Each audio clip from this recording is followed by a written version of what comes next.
Muy buenas noches, tengan todos ustedes. Soy Teresa Cueva desde Lima, Perú, y quiero darles la más cordial bienvenida al conversatorio Desafíos para el área de talento humano en el 2024. Como todos los fines de año, Escuela Servicios de Excelencia pone al alcance de sus clientes, socios, amigos, información que consideramos puede ser relevante para su gestión del siguiente año.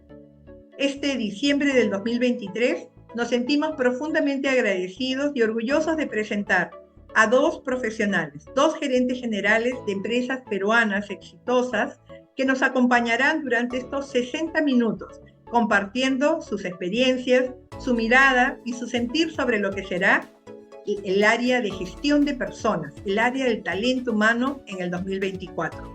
Me siento profundamente agradecida por su participación. Sin más preámbulos, quiero invitarlos, quiero presentarlos a ellos. Está con nosotros el médico cirujano Jorge Ruiz Portal. Él es especialista en gestión en salud, tiene maestría en gestión de salud, en servicios de salud. Ha tenido un largo recorrido en diferentes organizaciones privadas, clínicas. De hecho, con Jorge nos conocimos hace algunos años cuando él lideraba la clínica Stella Maris. Luego nos volvimos a encontrar en Complejo Hospitalario San Pablo y afortunadamente en una tercera oportunidad en el Grupo AUNA. Hoy, este 2023, feliz de haber compartido un reto más con Jorge en la clínica Javier Prado, una empresa que él lidera desde la época de pandemia, en épocas muy difíciles, y que hoy día nos va a contar un poco de ese recorrido y de esa experiencia. Pero también está con nosotros mi segundo invitado de honor. Él es Alexander Infantes. Él es ingeniero industrial graduado en la Universidad de Lima, 23 años de experiencia en el sector privado, liderando áreas logísticas de experiencia de clientes. Desde hace 2 años ha asumido un gran reto: liderar una empresa pública. Él es hoy día el gerente general de Serpos. Así que muchísimas gracias, Alex, muchísimas gracias, Jorge. Y como yo digo, esta será una reunión informal, coloquial, donde 3 amigos se reúnen para conversar, tomando una taza de café tal vez, para poder conversar sobre qué nos depara este 2024. Un mar que todavía sigue turbulento, profundos cambios que harán que el líder pueda tomar decisiones complicadas, pero que puedan ser de beneficio para toda la organización y en especial para las personas, que son los que hacen la magia en la empresa. Así que bienvenidos, empezamos con Jorge. ¿Cómo te sientes? Buenas noches. Gracias, Teresa. Buenas noches. Buenas noches, Alexander. Muy contento de estar en esta reunión. Como bien señalas, nos conocemos desde mucho tiempo atrás y hemos compartido muchas experiencias en diferentes contextos. Y bueno, este último año también en Javier Prado seguimos trabajando juntos en lo que es lo más valioso para las organizaciones, que es el talento humano. Las personas son las que hacen la diferencia. En el sector en el que yo trabajo, salud, pues son la diferencia. De ellas depende la recuperación de las personas al final, y el nivel de servicio que les den pues hace la diferencia entre muchas veces la recuperación o no de un ser humano que acude en una circunstancia tan compleja como es la enfermedad. Nada, agradecerte nuevamente y con mucho gusto de acompañarlos en la próxima hora. Y nosotros honrados con tu participación esta noche. Alexander, ¿cómo estás esta noche? ¿Cómo te sientes? Muy bien, muchas gracias igual por la invitación, Teresa. Igualmente saludarte, Jorge, por tener la oportunidad de poder compartir experiencias. De igual manera, y comparto lo dicho por Jorge, es interesante ver cómo los líderes necesitan de un equipo, ¿no? Porque solo no pueden hacer las cosas. Definitivamente un líder marca las pautas, pero detrás de eso hay equipos que hacen que esas pautas, esos direccionamientos se hagan realidad, y es fundamental tener ese soporte importante en una organización. Y creo que fundamentalmente pues, vengo a compartirles no solamente la experiencia que hoy estoy viviendo en el sector estatal, sino que también mucha experiencia de lo que he vivido en el sector privado, con unas grandes marcadas diferencias, pero que definitivamente toca entender, y muchas de ellas tienen muchas conexiones similares, así que creo que sería interesante poder compartirles a ustedes lo que he podido observar, lo que he podido ver, lo que he podido vivir, y también hacer un comparativo con algunas reflexiones sobre cuál es la velocidad que tiene empresas privadas o las empresas del Estado. Muy bien, muchas gracias, Alex, también. Y a las personas que nos están acompañando en este espacio, que no solamente son del área de recursos humanos o de gestión de personas, sino también de áreas como experiencia al paciente, experiencia al cliente. Quiero decirles que estos 60 minutos estoy segura que vamos a enriquecernos con esta valiosa información que nuestros invitados el día de hoy van a compartir. Mi primera pregunta, entonces, conversando un poco con Jorge, es: ¿cómo ves? ¿Qué significa para ti esta área de recursos humanos, gestión de personas, gestión de talentos, como hoy día se le conoce? ¿Cuál es el significado para un gerente general de esta área? Mira, como mencioné hace unos minutos, en el sector salud, el área de talento humano es tal vez la parte más importante de la organización. Por la naturaleza del servicio que brindamos, podemos tener muchísimos recursos económicos, podemos contar con tecnología, con infraestructura, con equipamiento, con toda la ciencia que avanza. Sin embargo, el talento humano, si no está presente, no funciona nada, no fluye la atención, y nosotros nos movemos con talento humano muy especializado, en un contexto sumamente complejo. Es importante conocer el contexto en el que se da la atención de la salud. A nivel global es un problema que no tienen resuelto los países, lamentablemente. En nuestro país no somos ajenos a esa realidad. Los recursos siempre son limitados, y por otro lado la población cada vez vive más y envejece más, producto de los avances de la tecnología y de la ciencia. Hoy día, gracias a todos estos avances, pues hay personas que siguen viviendo que hace 10 o 20 o 30 o 50 años no hubieran podido continuar vivas porque no habían recursos para tratarlas. Y esto hace que cada vez haya mayor necesidad de recursos y mayor necesidad de recurso humano calificado. Y por otro lado, es un fenómeno global la escasez de recurso humano especializado en salud. Perú no es ajeno a esto. En todo el mundo hay escasez de recurso humano. Hay muy poco talento y hay una muy mala distribución del recurso humano en salud también. Hay mucha inequidad. El recurso humano se acerca más a los lugares donde hay más desarrollo, hay más oferta, y así como migran del interior del país a las capitales de departamentos, se migra de país. Mucha gente migra y se va a buscar oportunidades en otros países. Entonces, este problema de escasez de recurso humano en un contexto cada vez más demandante de servicios hace que la situación sea realmente compleja y nos obliga a pensar en cómo resolver las cosas, en no seguir haciendo las cosas igual, porque no vamos a poder resolver los problemas. Ese es un poco el tema. Siempre estamos muy enfocados en recurso humano, y el mayor desafío pues es captar y retener talento. Ese es el gran desafío hoy día en salud. Creo que en todas las organizaciones, pero en salud se ha vuelto un tema estratégico y de supervivencia. Eso sería un poco en resumen, si quisieras. Muy bien, Jorge. Me quedo con dos conceptos importantes que nos habla Jorge. Y quizás ahí muchas de las personas que no estamos inmersas en este sector pensamos que hay abundante mano de obra, pero tú nos hablas de una especialización, tú nos hablas de que hay escaso recurso. Por lo tanto, esta área de recursos humanos o de gestión de talento tiene que ser un área estratégica. Durante muchos años en Perú no hemos visto con esos ojos a los del área de recursos humanos. Los hemos visto más bien como los que procesan la planilla, los que se encargan de las compensaciones, de los trámites, pero va más allá. Creo que lo que el mercado nos está pidiendo hoy día es considerar a esta área como ese aliado estratégico que nos ayude a cubrir precisamente esos vacíos de los cuales tú nos hablas ahora. ¿Qué nos puede decir Alex? Alex, ¿cómo ves tú en tu sector, en tu área, al Departamento de Recursos Humanos, de Gestión de Personas? ¿Cuál es ese nuevo rol que tal vez tú le asignas? Primero, yo creo que hay muchos cambios, ha evolucionado el mismo término de tener un área, bueno, que le han denominado por muchos años recursos humanos, ¿no? Y tiene muchos nombres hoy en día: gestión humana, gestión del talento, gestión de la experiencia del colaborador.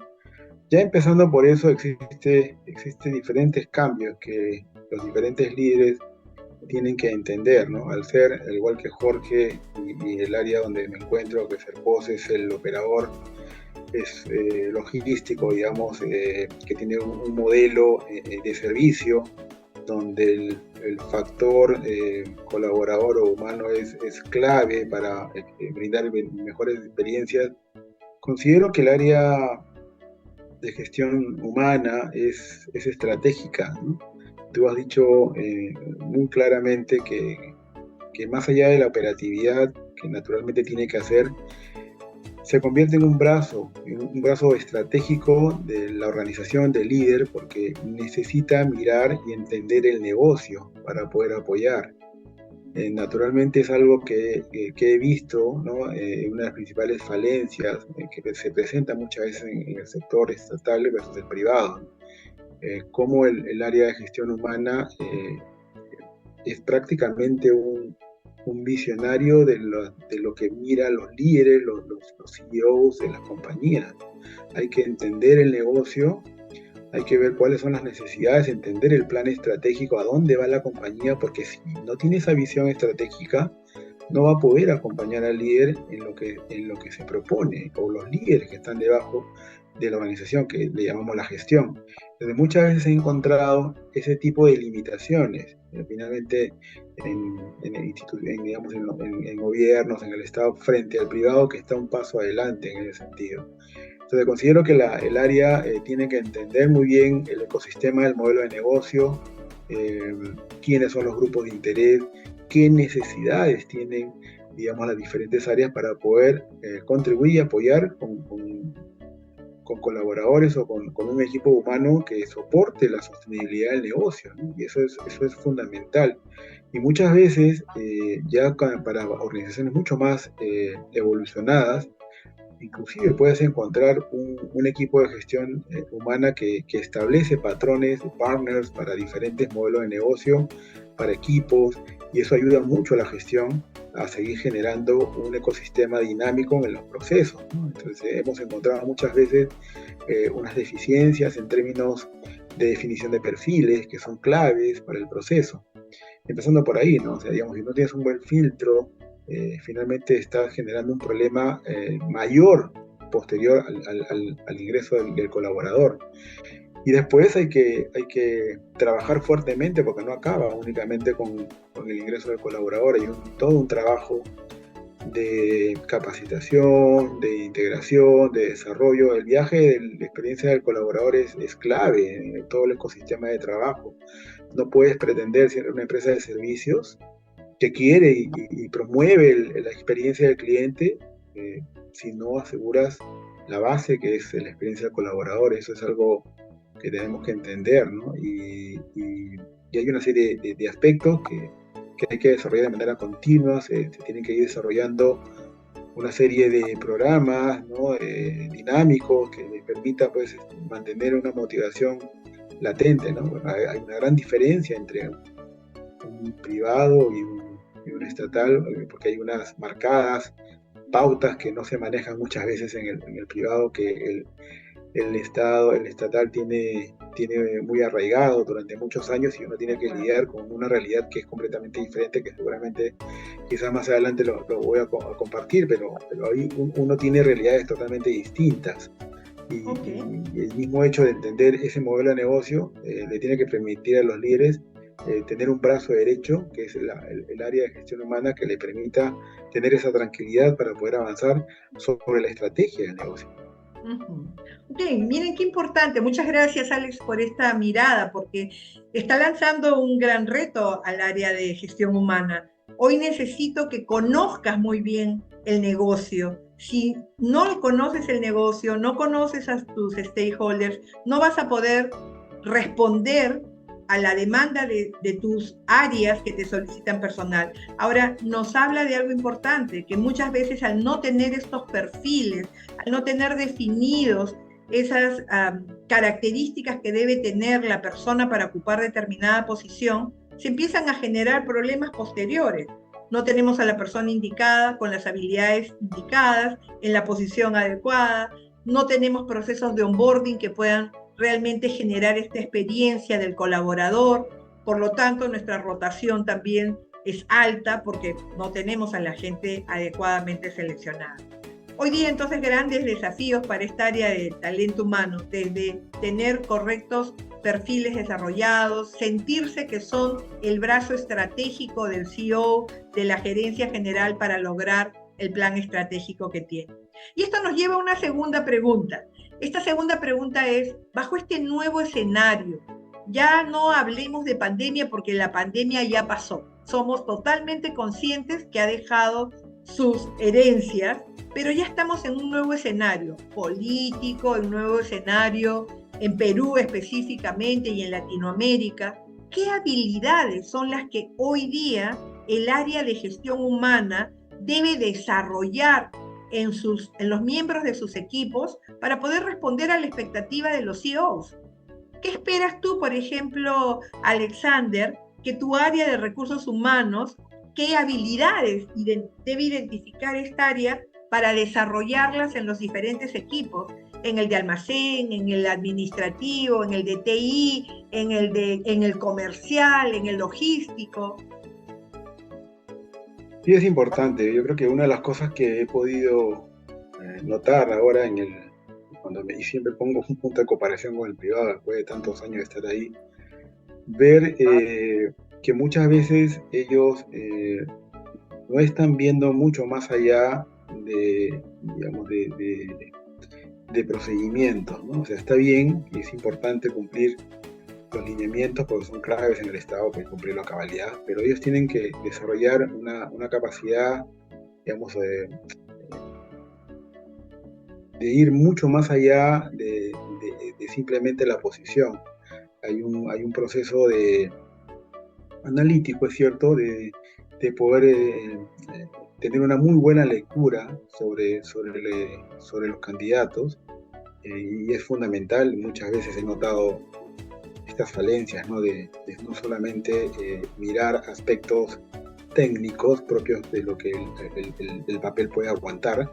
Hay que analizar no solamente sus habilidades, la capacidad que ellos mismos puedan tener, la capacidad de habilitar aspectos blandos de los candidatos que son fundamentales, que se ven soportados también por soporte externo especializado, ¿no? Ahí hay un gap importante en también tener una visibilidad y una capacidad de conocer dónde buscar estos candidatos, y muchas veces no rompen el paradigma, ¿no? Y van sobre diferentes plataformas que en la mayoría de los casos te genera pues un volumen de candidatos que quizás no son los adecuados dentro de las necesidades que puede tener el perfil, ¿no? Y hay muchas limitaciones. Ellos tienen que aperturar mucho el horizonte y ver los diferentes canales, todos los posibles, ¿no?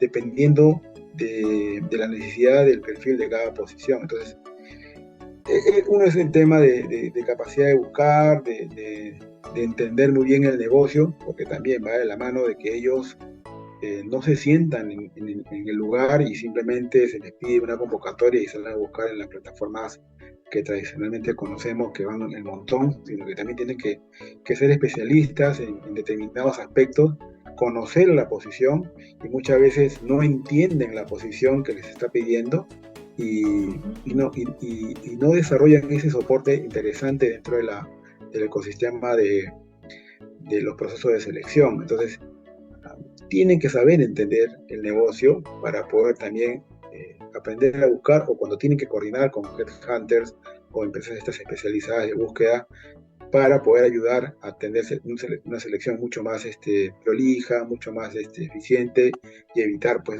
desiertos que naturalmente se han dado.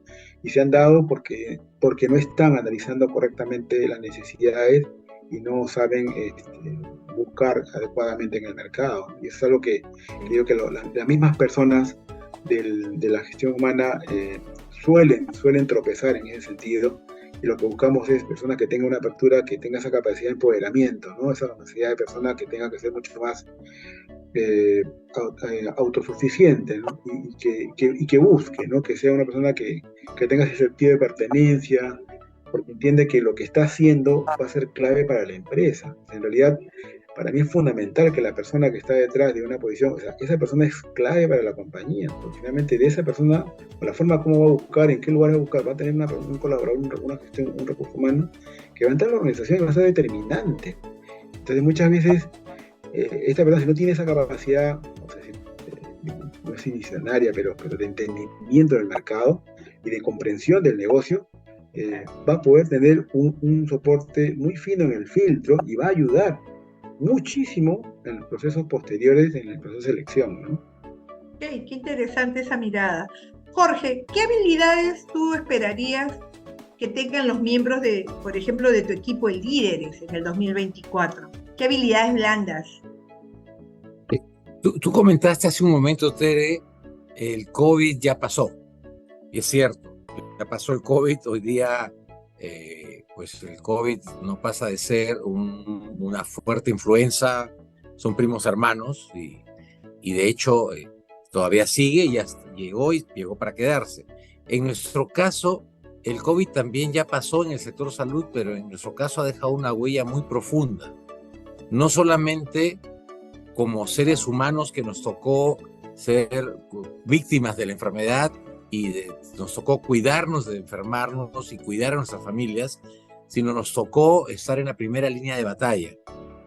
Esa vivencia de gran incertidumbre, de no saber qué cosa era lo que estábamos viendo, de tratar de entender y cada día hacer cosas distintas. Y si ustedes recordarán, pues, los tratamientos que habían, un día era la ivermectina, otro día era la cloroquina, y la verdad es que ninguna de estas cosas hacía gran cosa, no servía para mucho, pero era prueba-error, todo fue prueba-error, y nos obligó a someternos a un tremendo estrés y a una crisis gravísima de recursos humanos. O sea, el Estado multiplicó la cantidad de camas, los propios privados hicimos lo mismo, y de pronto pues, no había personas, no había colaboradores para atender esa severa crisis sanitaria, porque estaban repartidos por todas partes en esta explosión de oferta que se dio por la gran demanda, y porque por otro lado mucha gente se retiró, salió de circulación. Los mayores de 60 éramos sujetos o 65 luego, éramos sujetos de riesgo y no debíamos estar expuestos en nuestras organizaciones, sin embargo seguimos adelante bajo nuestro propio riesgo. Esto ha dejado huellas profundas en los colaboradores que exigen del área de recursos humanos una comprensión del manejo de todos los profesionales y de un profundo y un importante nivel de soporte psicológico para las personas, ¿ok? De ayudar y apoyar psicológicamente. Nosotros trabajamos intensamente con nuestros colaboradores durante la crisis y posteriormente, porque han quedado huellas en todos. Otro aspecto importante es que cambió el perfil del consumidor. El perfil del consumidor de salud cambió en nuestro país. Estamos terminando de entender cuál es el nuevo perfil de este consumidor, tanto en el lado público como en el lado privado.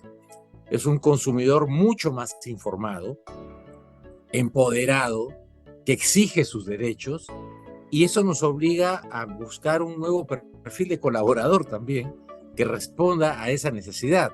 Entonces, el área de recursos humanos tiene que entender ese contexto tanto de profesionales de salud que viene con, en algún momento hemos hablado de estrés postraumático, como la gente cuando regresa de la guerra, lo hemos sufrido todos los que hemos estado en la primera línea de batalla, Si bien yo no estaba atendiendo pacientes, pero acompañé a mi equipo durante las 4 horas, estuve con ellos ahí en la primera línea acompañándolos, haciendo lo que ayudó, apoyando para que ellos pudieran atender a nuestros pacientes, pero hay esa suerte de estrés postraumático, ¿ok? Que hay que entenderlo. De otro lado, entender el nuevo perfil del consumidor. Y del otro lado, la convivencia de diferentes generaciones de profesionales en el establecimiento de salud. Y yo soy de la época de los baby boomers, ¿ok? Y comparto trabajo con los millennials, los centennials, los zetas, ya no sé, las demás clasificaciones. Hay gente de diferentes edades. Tenemos colegas que están en la base 6 y de ahí bajo, y tengo gente que está en la base 2. Y entender la lógica de cada uno de estos y las necesidades, las expectativas de cada uno de estos grupos profesionales de colaboradores. Lo que nosotros queríamos en nuestro momento, lo que esperábamos, no es lo que esperan ellos. Entonces, ya el tema de cubrir las planillas, de ver las vacaciones, de ver los beneficios tradicionales, convencionales, eso pasó a ser algo totalmente operativo que no agrega gran valor. Además, lo normal es que cumplas con tus obligaciones y a tiempo y bien. Entonces, ¿qué otros aspectos le ofrecemos a los colaboradores? ¿Qué necesidades tienen los colaboradores? En salud es conocido, es sabido que pues todo lo que es capacitación es sumamente valioso. Capacitación específica en temas técnicos sanitarios. Trabajamos con médicos, enfermeras, biólogos, obstetras, tecnólogos, en fin, epidemiólogos, diferentes carreras, químicos farmacéuticos, tecnólogos de farmacia, tecnólogos de imágenes, que permanentemente se están capacitando, porque si no nos estamos capacitando nos quedamos obsoletos. Y esto de la mano con la entrada de la tecnología en una forma impresionante. La inteligencia artificial llegó para quedarse. Estamos viendo cuál va a ser los roles de muchos especialistas en el futuro. La inteligencia artificial hoy día te lee las imágenes de resonancia, de tomografía, de ecografía, de patología, y entonces uno dice, ¿y qué va a hacer de todo este equipo profesional que hace eso hoy? Y lo hace mejor que el ojo humano. Entonces, ¿qué hacemos? ¿Cómo nos adaptamos a esta nueva realidad? Porque tenemos que incorporarla. Sin duda hay que incorporarla y hay que hacerlo rápido. Y del otro lado es toda la capacitación en habilidades blandas para estos profesionales. A nosotros nos educan en la universidad para curar, para atender a los pacientes. Las habilidades blandas cada uno las desarrollaba de acuerdo a su personalidad o a su mejor saber y entender. Pero hoy día ya no hay que inventar la rueda. Hoy día hay especialistas que manejan estas cosas, es el caso tuyo, y que nos pueden ayudar a que estos periodos de aprendizaje sean mucho más cortos. Entonces, nosotros estamos abocados con el área de recursos humanos a entender el perfil, el nuevo perfil de nuestros colaboradores, tener la claridad de qué es lo que necesitan los jóvenes, que buscan más allá de tener un salario digno, más allá de tener un lugar de trabajo agradable, con las comodidades que ya hoy día son normales. Antiguamente, pues, la ergometría era un concepto medio esotérico cuando yo comencé a trabajar hace pues casi 40 años. Hoy día son estándares que el colaborador espera como algo normal, y así debería ser además. Contar con tecnología, contar con equipos de cómputo que sean rápidos, el trabajo, los horarios flexibles. Estamos trabajando mucho en eso. En salud somos muy rígidos para los estándares, somos muy conservadores, y de pronto pues hay que hacer trabajo remoto. La gente quiere trabajar en casa. Me ha pasado a mí que he perdido algunos colaboradores. Hace poco un excelente colaborador recibió una oferta de trabajo y le tratamos de retenerlo, y me dijo, doctor, y yo quisiera quedarme, pero en la nueva empresa se trabajan semanas cortas, de lunes a viernes mediodía todo el año. Bueno, eso no lo puedo hacer. Lamentablemente me encantaría, y estoy detrás de eso efectivamente, porque hay que hacerlo, porque todo el mundo lo va a empezar a hacer. Las empresas de salud vinculadas a grandes corporaciones, de hecho, ya lo hacen. Es tradicional en salud que los sábados se trabaja. Sí, Bueno, claro. las corporaciones en salud grandes no trabajan los sábados, el personal de back office no trabaja sábados.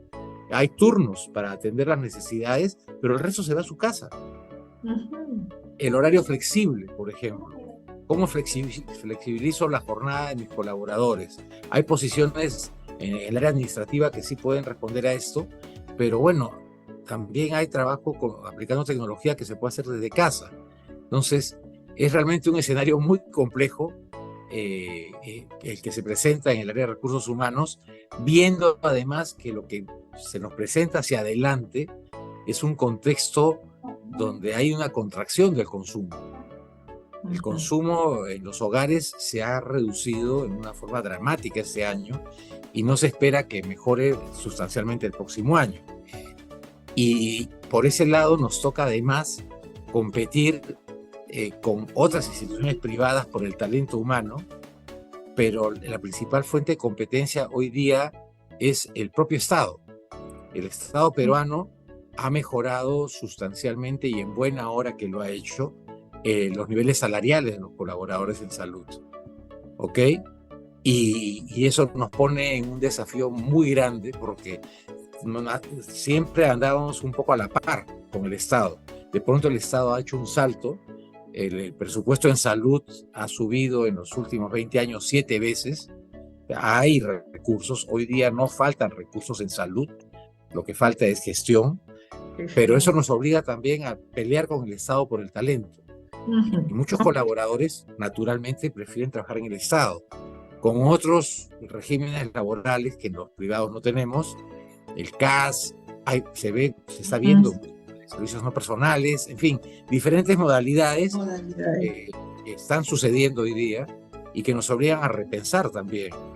El tema salarial se ha vuelto súper importante en la competencia con el Estado. Gracias, Teresa. Mira qué importante un sector tan especial como es el de la salud. Y me quedo acá con dos ideas que también es aplicable para una empresa del Estado o otro tipo de giro de negocio, que no necesariamente es el de la salud. Es que el área de recursos humanos debe entender, primero lo que decía Alexander, que debe conocer el negocio. Segundo, debe saber que su cliente ha cambiado y que si no lo conoce con precisión, puede estar generando ofertas, puede estar generando propuestas que no necesariamente significan valor, representan valor para él. Entonces, ahí el área de gestión humana tiene un gran desafío también este año. ¿Cómo hago para conocer mejor a los de afuera, para que así en mi proceso de búsqueda, de selección, de evaluación, pueda tener un perfil mucho más cercano a lo que esa área está necesitando? Y por otro lado, las habilidades blandas que están necesitando mis líderes, mi sector de enfermeras, mi área administrativa, comercial, etc. Coincido contigo que si bien la pandemia ha llegado, entre comillas, para quedarse en diferentes versiones, eso nos ha llevado también a replantear qué debe tener, qué habilidades debe desarrollar esa persona, de comunicación, de trabajo en equipo, habilidades para resolver problemas. ¿Qué tiene que hacer el líder hoy día para poder empoderar, para poder delegar y confiar más en esas personas? Ahora, dependiendo de la generación, que muy bien tú lo indicabas, pues no tienen las mismas expectativas. Y tal vez yo tenga que desarrollar ciertas habilidades en alguien de 50 años que no son las mismas habilidades que tengo que desarrollar en un centennial que es netamente virtual, que es una persona que tiene otro tipo, no solo de expectativas, sino también su forma de interactuar con el resto es diferente, ¿no? Así que muy importante esa mirada. ¿Qué opinas, Alexander?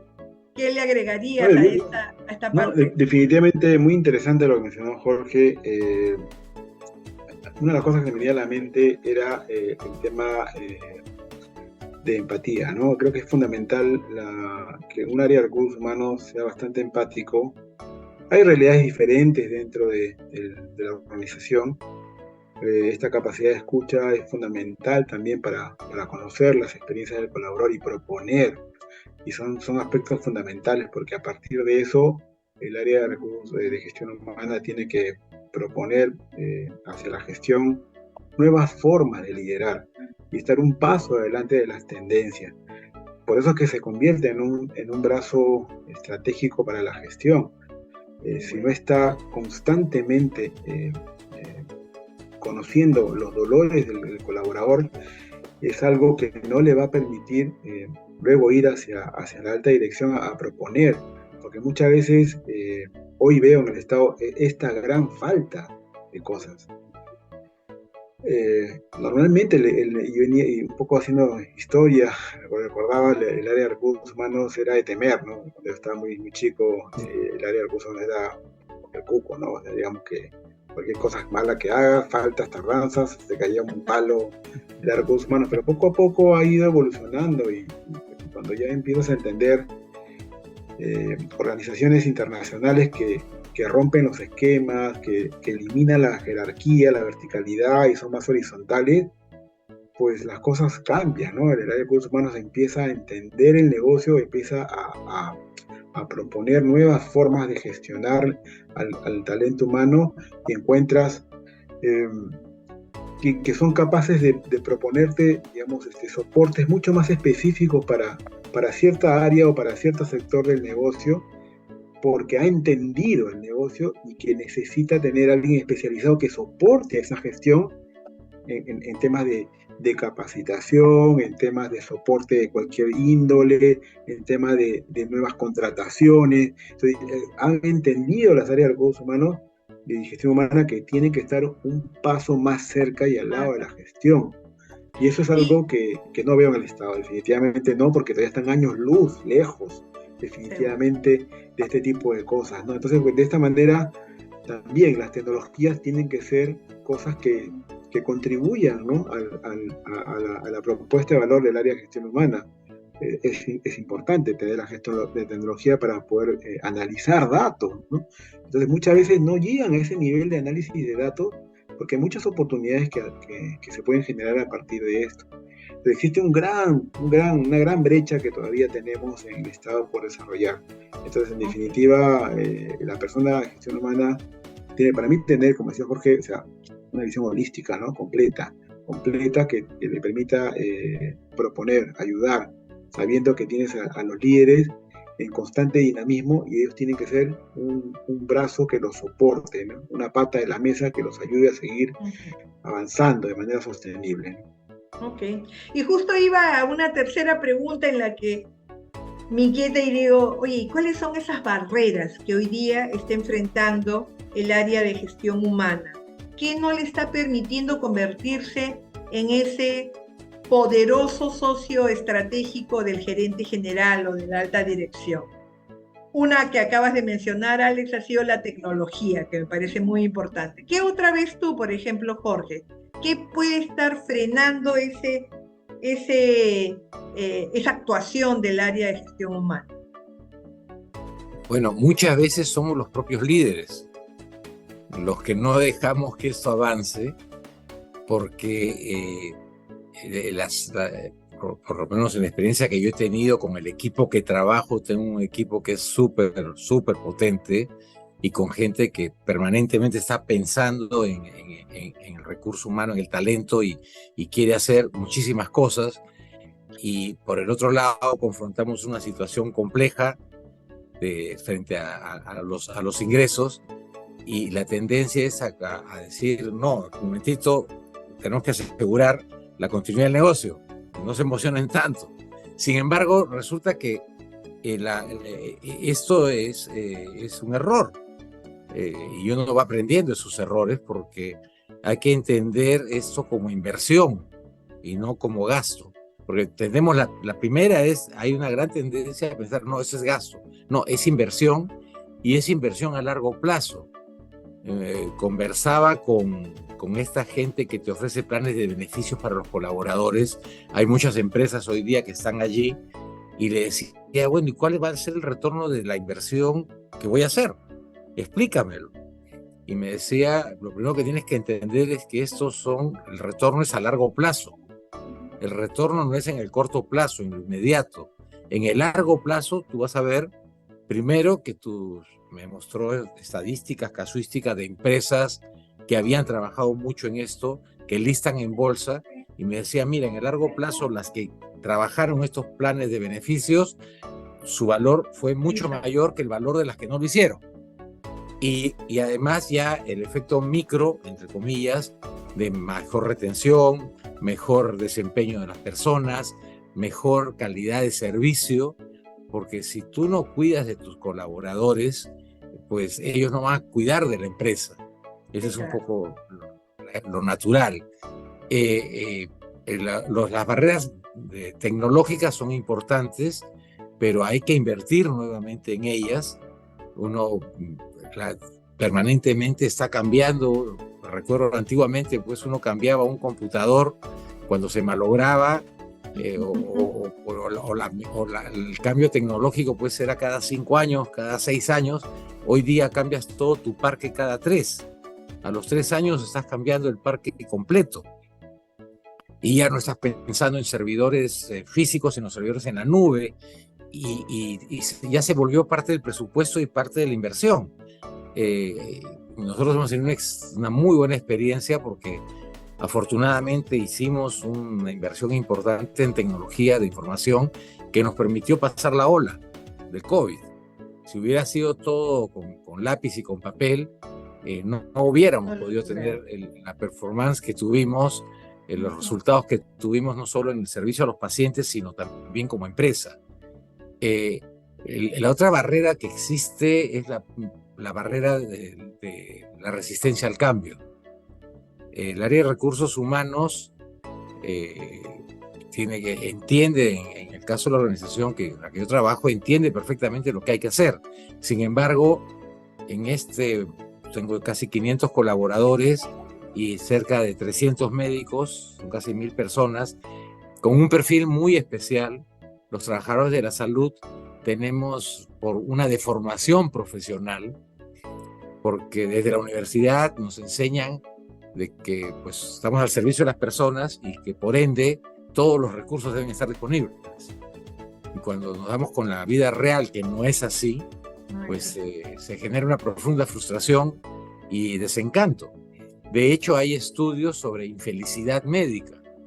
Si ustedes entran a Google y buscan infelicidad médica, se van a encontrar una serie de estudios de investigación donde dicen el problema es que te formaron en un paradigma equivocado. O sea, te formaron en el paradigma que tú solo hacías las cosas y tú pedías, ordenabas y ahí estaban. Eso no existe. Si hay un sector donde hay escasez de todo, es en salud. Y donde las necesidades son infinitas. Porque además está en juego la vida de una persona.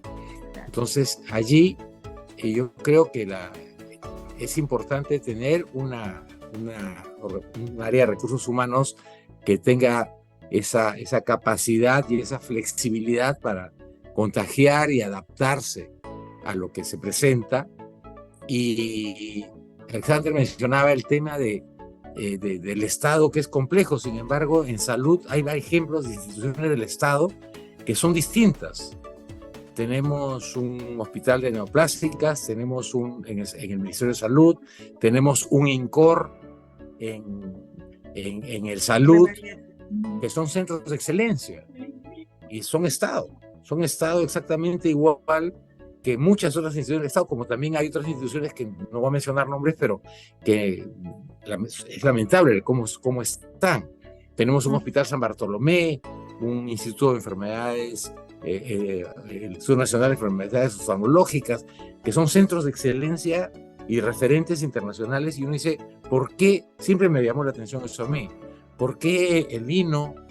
¿O por qué el INEN? ¿Por qué el INCOR? Y el INCOR tiene la certificación de Joint Commission. Joint Commission es una certificación internacional muy difícil de lograr. No, así nomás uno no lo obtiene, es un esfuerzo por experiencia propia, son por lo menos 3 años de preparación y de muchísima inversión. La tiene. ¿Cómo la obtuvieron? ¿Qué hizo que esa institución lo lograra?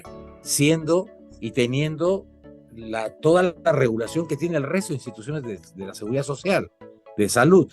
Ellos lo lograron. Algo distinto hicieron.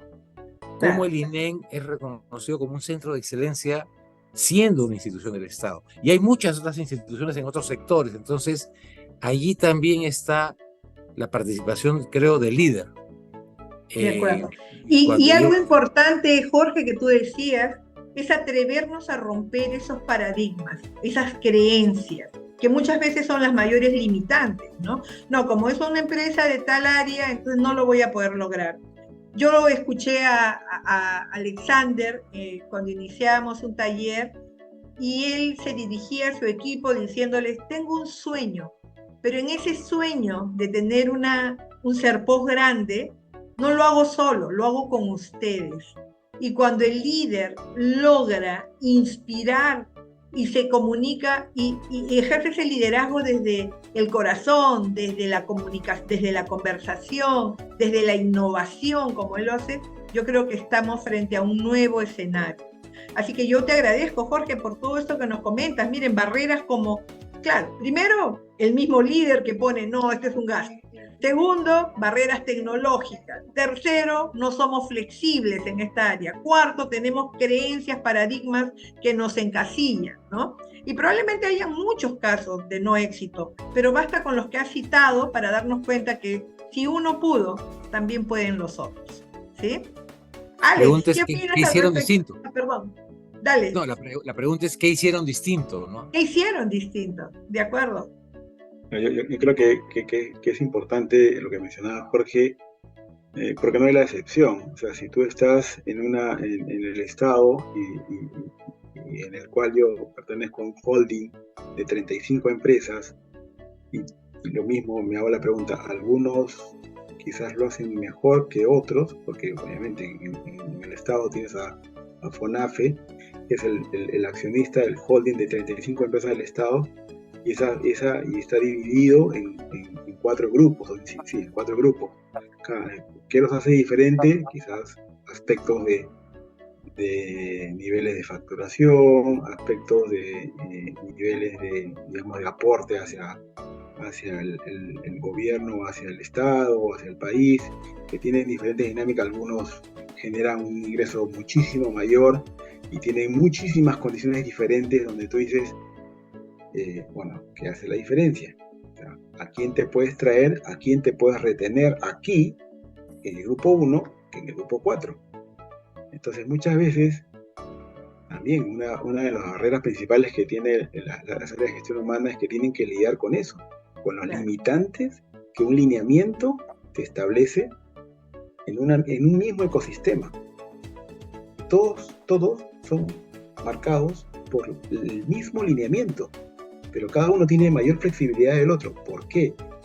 Porque puedes manejar y retener talento. ¿Por qué? Porque tus vallas o tus escalas o tus políticas salariales son mucho más robustas que otras. Entonces, claro, yo me puedo traer al mejor Superman del mundo para que me dirija la operación, pero ¿cuánto me cuesta? ¿Puedo hacerlo? No puedes. O sea, no hay esa flexibilidad que uno quisiera tener para atraer a esos elementos que estoy completamente seguro que harán el cambio, la transformación de la empresa, porque tienes esta limitante que no la pones tú, te la pone ese marco del Estado. En el privado no. Claro, el privado tiene que manejar sus resultados y puede arriesgarse, puede hacerlo, y lo hace muchas veces.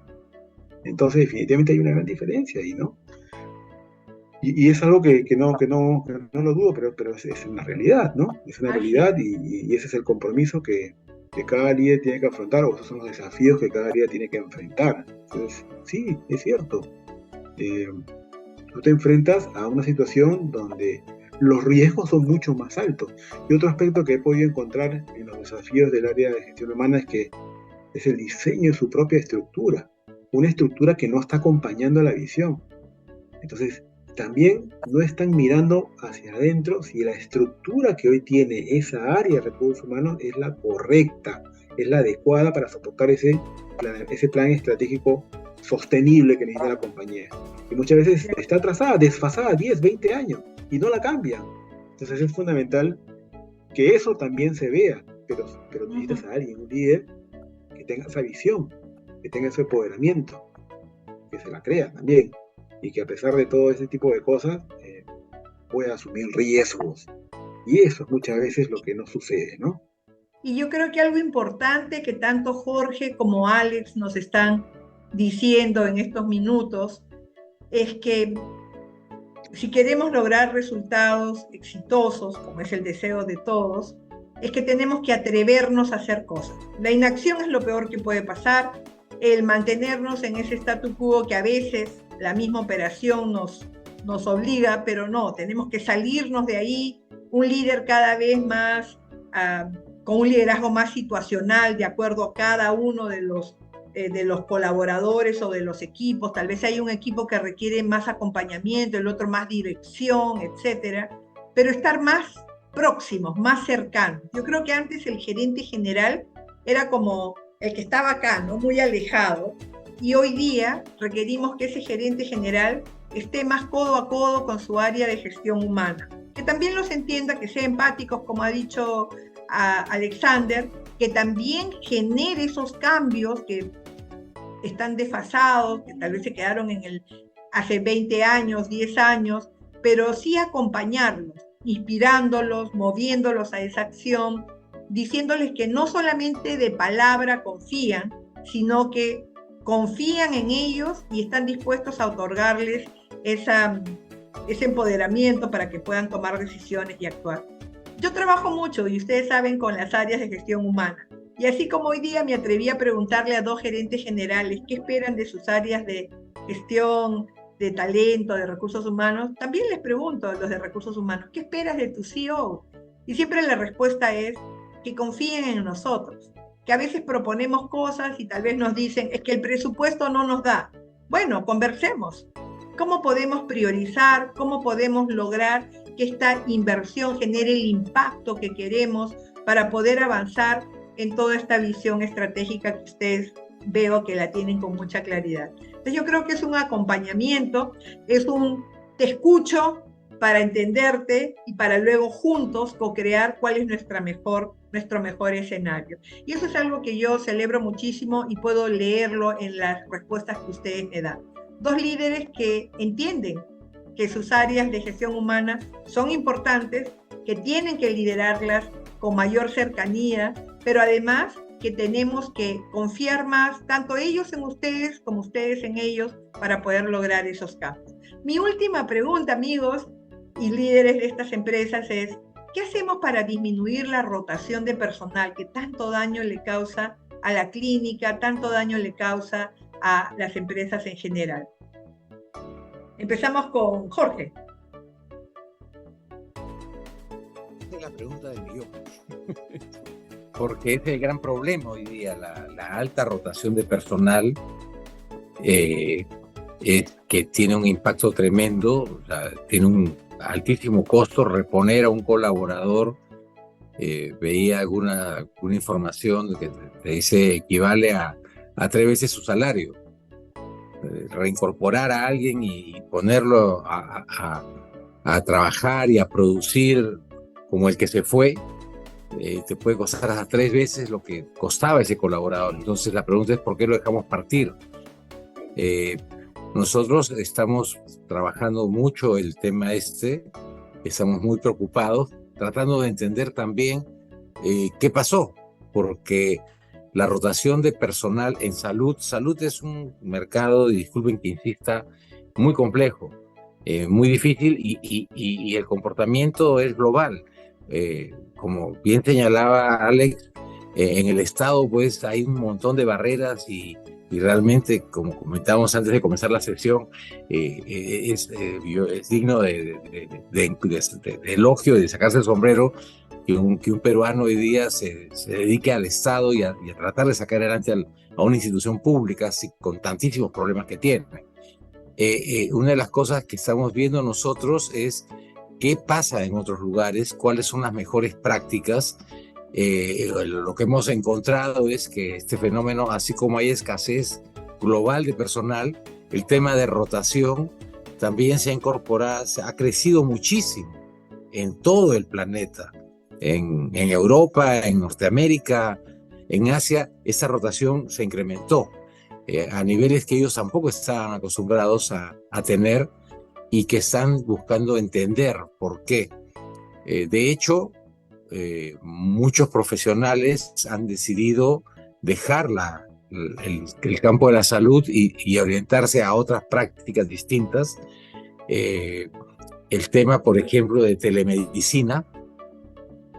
Telemedicina era imposible antes del COVID en el Perú, porque la barrera burocrática que existía hacía que fuese prácticamente imposible atender una consulta médica, prescribir estaba prohibido, ordenar una prueba de laboratorio también estaba prohibido, hasta que vino el COVID, arrasó con todo y todos nos dedicamos a hacerlo, con norma, sin norma, como fuera, había que hacerlo. Y hoy día ya se volvió el tema una necesidad. Ya el Estado mismo te obliga a tener unidades prestadoras de telemedicina en tu portafolio de servicios y obliga a las aseguradoras a brindar esa cobertura de servicio. Algo que hace 3 años no existía, hoy día ya existe. Entonces, de pronto tienes una gran cantidad de gente dedicada a hacer telemedicina, que deja la atención presencial y se dedica a esta, y ahí tienes médicos y tienes enfermeras y tienes técnicas que van a esta nueva línea de negocio. Y no solo el lado privado, el Estado también lo está haciendo en forma intensiva. Entonces, estamos tratando, la verdad, de comprender por qué es esta alta rotación.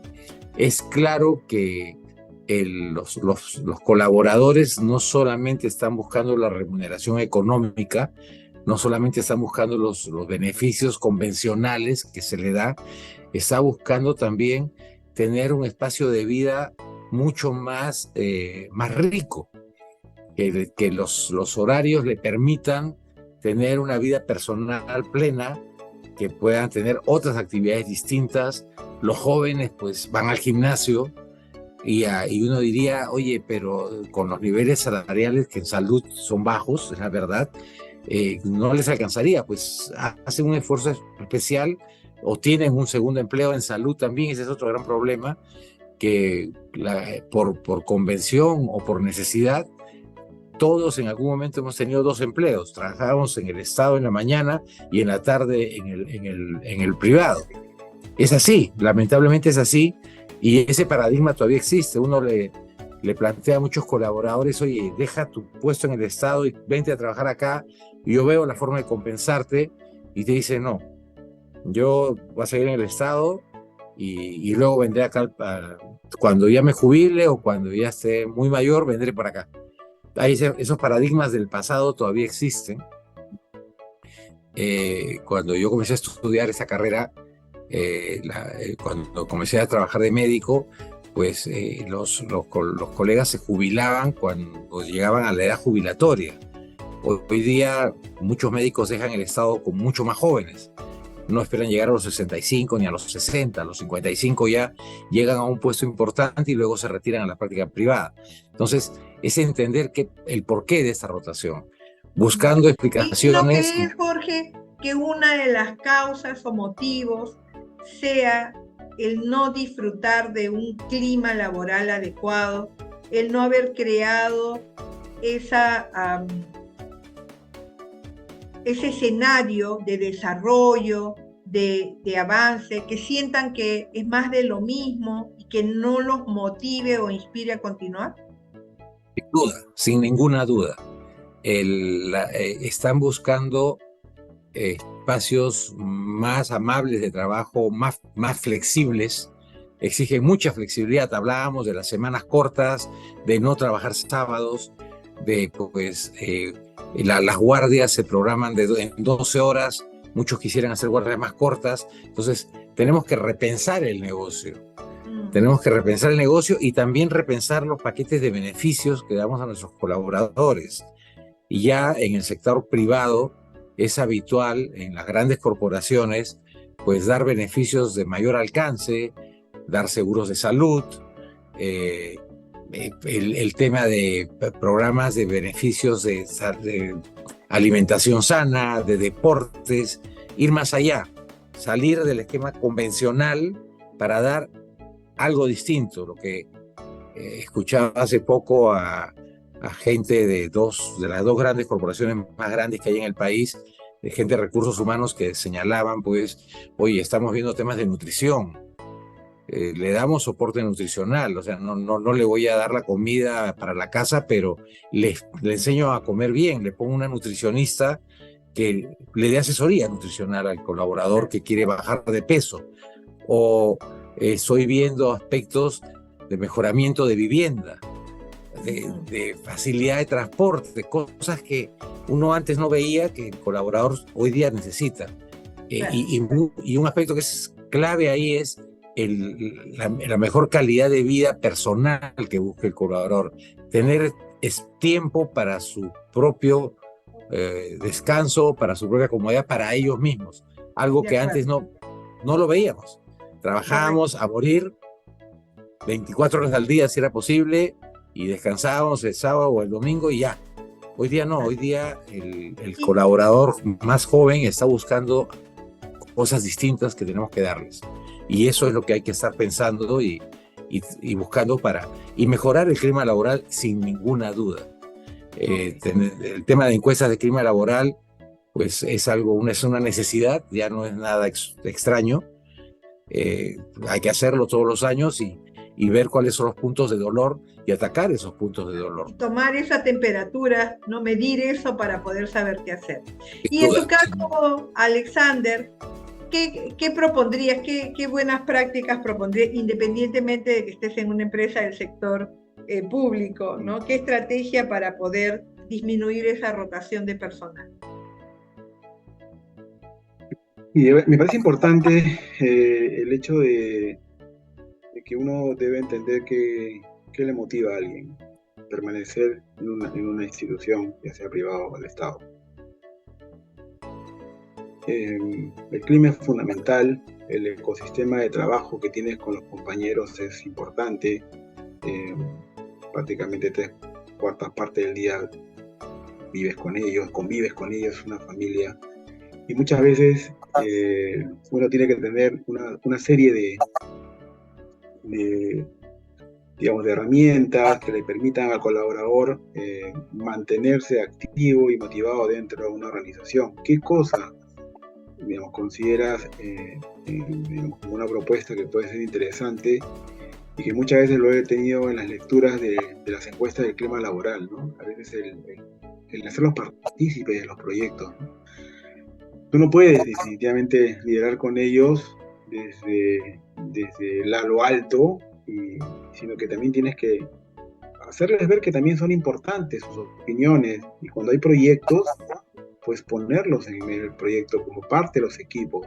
Y eso es muchas de las cosas que he intentado hacer justamente aquí, ¿no? Y lo venía haciendo también en el sector privado, que sean parte del proyecto, que ellos se sientan que van a contribuir. Y eso es algo fundamental, porque eso los invita a tener ese sentido de pertenencia, ¿no?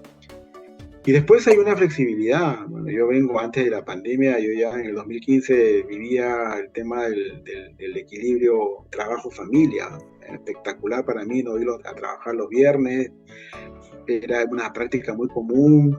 Los paquetes, como mencionaba Jorge, eran espectaculares. Bueno, cuando vas al Estado la cosa es así, pero acá hay unas grandes cosas que también pueden subsanarse, y eso va por el hecho de que la empresa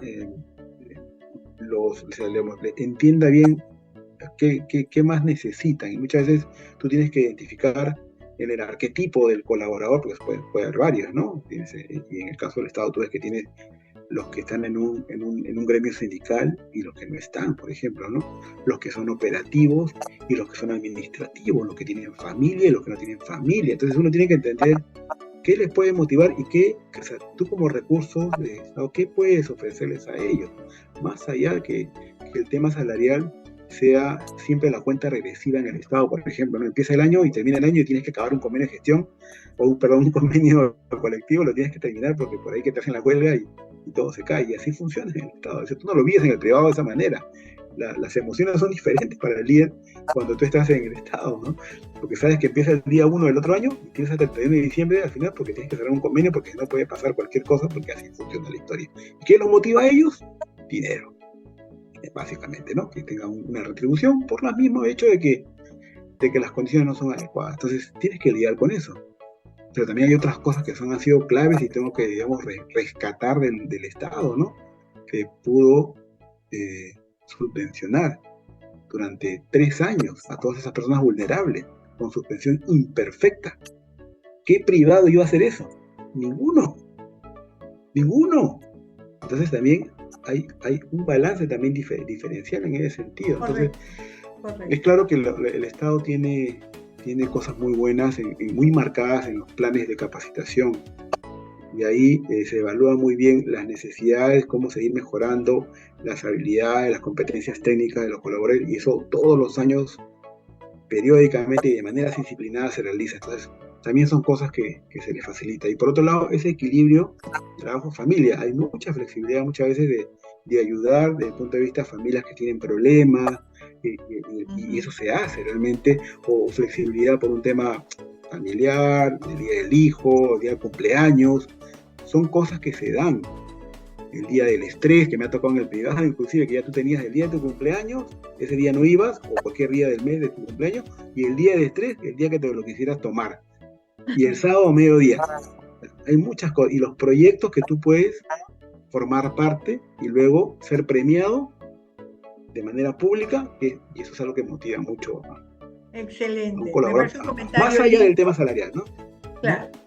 Obviamente, siempre pensamos que ese salario económico es importante, pero el salario emocional es el gran complemento, ¿no? Flexibilidad, reconocimiento, retroalimentación, que a veces hay líderes que dicen, no, pero a él no le interesa eso. Yo estoy segura que sí, y especialmente a nuestros colaboradores millennials, ¿no? Para ellos es muy importante el escuchar la voz de su líder y decirles cómo los ven, cómo pueden mejorar, cómo pueden contribuir, que es uno de los verbos que acaba de mencionar Alexander y que es sumamente importante. Jorge, Alexander, hemos llegado a la parte final de nuestro conversatorio. Me voy súper enriquecida. Estoy segura que todos los temas que hemos abordado, los conceptos que ustedes han presentado esta noche, su experiencia, lo que están haciendo en sus organizaciones, que lo han contado de una manera tan sencilla, pero estoy segura que ha calado muchísimo en el corazón de toda nuestra audiencia. Muchísimas gracias a nombre de Escuela Servicios de Excelencia a Jorge Ruiz Portal y también a Alexander Infantes por compartir, a nuestro público por haberse dado cita también a esta reunión y que estamos seguros vamos a poder sumar para lograr mejores resultados en el 2024. Muchísimos éxitos. Buenas noches. Igualmente, gracias.